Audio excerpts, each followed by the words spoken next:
طبعا الكيمياء جت صعبة وانا حاسة بيكو، لانها كانت جايه صعبه ايام ثانويه عامه 2023. بس انا عاوز اقولك حاجه صغيره جدا، ما تزعلش، اللي حصل حصل والحمد لله انها عدت على خير، وانت عملت اللي عليك فسلم امرك لله وسيبها على الله. وان شاء الله باذن الله بما انك سعيت وعملت اللي عليك واجتهدت في المذاكره، ان شاء الله باذن الله هتدخل الكليه اللي نفسك فيها، وربنا مش بيضيع تعب حد. واهم حاجه يا رب تدخلوا الكليه اللي نفسكم فيها واللي تقدروا عليها، قولوا امين. وده اهم فيديو لازم تسمعه، لان فاضلك يومين على الامتحانات، فازاي تقفل انجليزي وتجيب فيه 60 من 60 ان شاء الله باذن الله، لاني الحمد لله بحب الانجليزي جدا وهخليك تحبه في الفيديوهات اللي جايه. وكمان هقولك شويه تريكات واسرار الاوائل باذن الله، وكمان هقولك في اخر الفيديو خطه تلمي بيها منهج الانجليزي كله. ومنزله في التليجرام حاجات مهمه جدا، هتلاقي اللينك في اول تعليق او وصف الفيديو. وقبل ما نبدا الفيديو يا ريت تصلوا على النبي عليه افضل الصلاه والسلام، ويلا نبدأ الفيديو.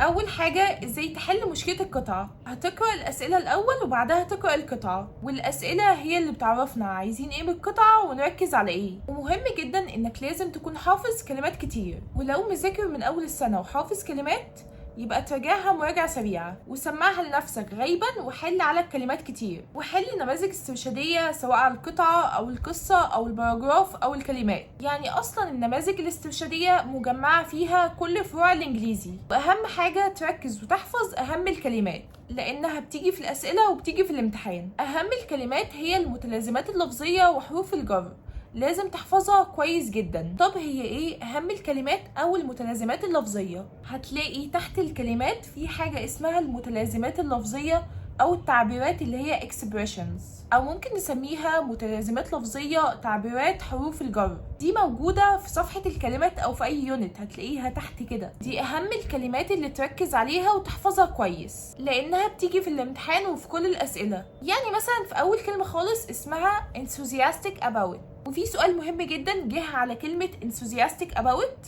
I am enthusiastic the new post I occupy، وقالك I am enthusiastic نقط، هتاخد in ولا for ولا about ولا was. انت لو مش حفظت المتلازمات اللفظية مش هتعرف تجاوب، يعني مش هتعرف enthusiastic بتاخد about ولا بتاخد on ولا بتاخد ايه. فاحفظ الكلمات دي مهمة جدا، واحفظ الكلمات العادية وسمعها لنفسك بشكل سريع، وحل على الكلمات ودرب نفسك سواء نماذج استرشادية امتحانات السنين اللي فاتت. واحفظ الكلمات اللي هي السينونيم اللي هي الترادف، والانتونيم اللي هي عكس الكلمة. واكيد هيجيلك كلمة انت مش عارفها في القطعة. لو جالك كلمة انت مش عارفها في القطعة هتقرأ الجملة اللي حوالين الكلمة دي وخمن معناها. لو لقيت تخمينك صح وموجود في الاختيارات اختارها. وانت عندك قطعتين موجودين في امتحان الانجليزي عبارة عن 20 درجة، يعني مطلوب منك انك تستغل اليومين دول في حل قطع كتير وحل كتير. يعني مثلا انت لسه راجع من امتحان الكيمياء بقالك يوم، وعاوزاك في اليومين دول تحل 3 أو 5 قطع، وتقسم اليوم نصين، نص للحل ونص انك تشوف مراجعة وفيديوهات، وحل نماذج الاسترشادية وامتحانات السنين اللي فاتت، وتحل على القطعة والباراجراف والقصة، وتحل على كل فرع في الانجليزي. وان شاء الله هقولك الخطة في اخر الفيديو. طيب تحل منين؟ في اي كتاب. طبعا في كتب مش حلتها قوي حلها، وتحل من كل امتحان قطعة انجليزي، يعني تحل 3 أو 5 قطع يوميا. وكمان اسئلة الترجمة حلها، وانت بتحل ترجم السؤال فوقه او ترجم كلمة بكلمة. الجملة او الكلمة اللي مش عارفها ترجمها على شات جي بي تي، والسؤال اللي مش عارفه اعمل جنبه علامة وشوف اللي بعده حله في الاخر. ومستر عبد الحميد حامد نزل 1300 سؤال على حل الكلمات والجرامر، وحل 100 سؤال يوميا عشان طبعا مش تشتت نفسك. وحل ال 100 سؤال يوميا مع النماذج الاسترشادية او امتحانات السنين اللي فاتت ومعها القطع. فاللي انا عاوزاه انك تحل في كل فرع في الانجليزي، وهقولك الخطة في اخر الفيديو. وبعد ما تحل ال 100 سؤال او الاسئلة شوف المستر حلها ازاي. يعني مثلا حل النماذج الاسترشادية او امتحانات السنين اللي فاتت في كتاب معين سواء المعاصر او جيم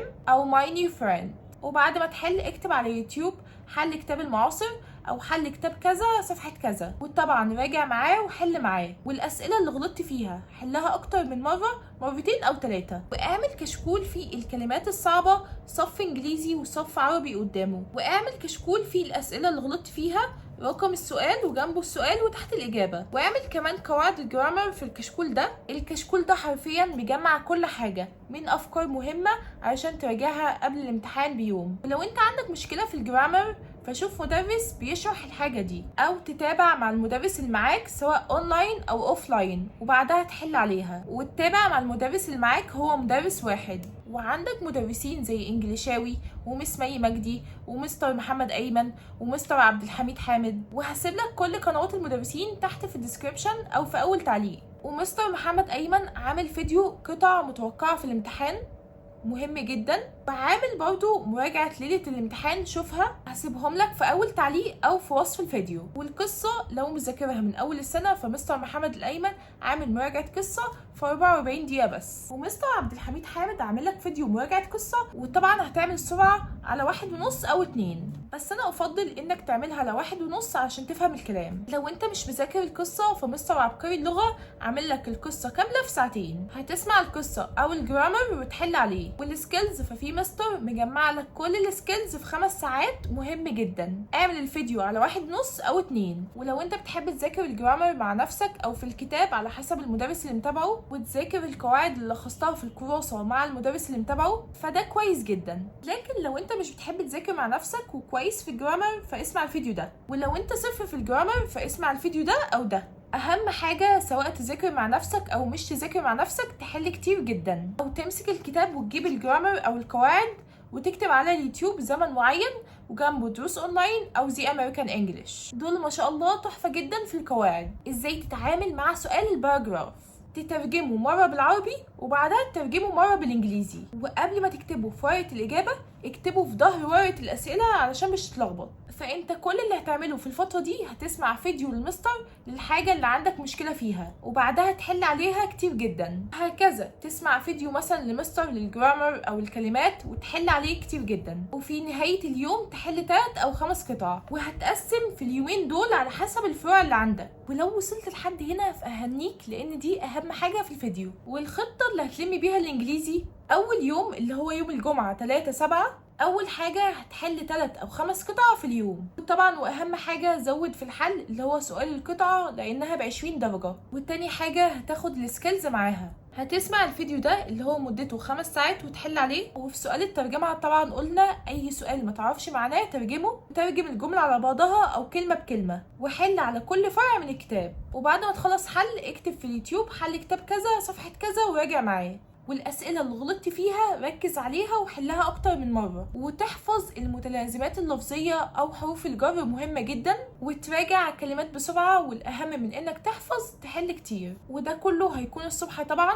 فأهم حاجة بعد ما تخلص حل نماذج السرشدية وامتحانات السنين اللي فاتت. فأنت بتراجع المنهج وكتر في الحل لأنك مذاكر من أول السنة. تاني يوم اللي هو السبت 4/7 أول حاجة هتسمع فيديو على القصة ده أو ده وتحل عليه. تاني حاجة هتحل 3 أو 5 قطع معاهم. تالت حاجة هتذاكر مع نفسك الجرامر أو هتذاكر القواعد الملخصة في الكراسة، أو هتسمع الفيديو ده أو ده في الجرامر وتحل عليه. أو لو أنت مذاكر القواعد من أول السنة فهتكتب مثلا في يوتيوب قاعدة المضارع البسيط وجنبها دروس اونلاين او زي امريكان انجلش، وهكذا في كل قاعدة تعمل كده وتحل عليها. رابع حاجة هتحل في نهاية اليوم نماذج السرشدية او امتحانات السنين اللي فاتت. وفي الفترة دي كتر في الحل جدا جدا جدا، يعني تراجع المنهج مراجعة سريعة وتعمل سرعة الفيديوهات على 1.5 أو 2 لأنك أصلا مذاكر من أول السنة، وحل كتير جدا في الفترة دي. واعمل خطتك على حسب المنهج اللي عندك لو خطتي مش نافعة معاك. والحمد لله خلصنا، مش مصدقة بجد. أتمنى أكون فدتكم، والسلام عليكم ورحمة الله وبركاته.